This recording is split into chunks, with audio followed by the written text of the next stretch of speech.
Drones have helped archaeologists uncover a 1,000-year-old village right here in New Mexico.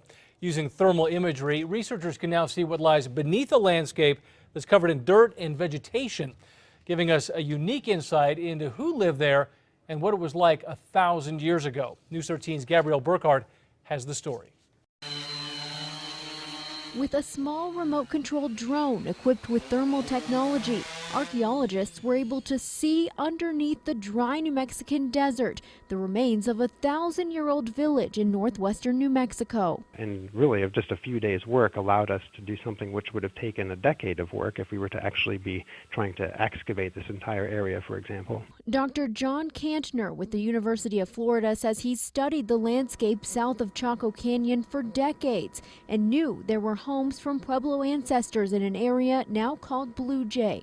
But with thermal imagery, he and a team found even more. We were able to find rooms.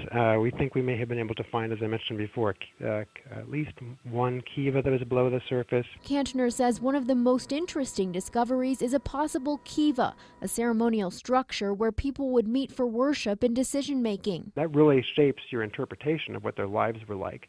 So for me, it's very exciting that we may have actually been able to, using this technology, identify these features below the surface. The images help guide continued research into the past, where they estimate hundreds of people once lived. If you drive down Interstate 40 today, you have to imagine that 1,000 years ago, it actually was a pretty packed landscape. The new technique gives archaeologists a way to piece together what remains of those who came before us.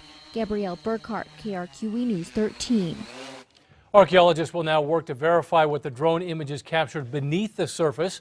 They plan on using the same method to research other areas like Saudi Arabia, where the temperatures vary greatly, just like New Mexico, from day to night.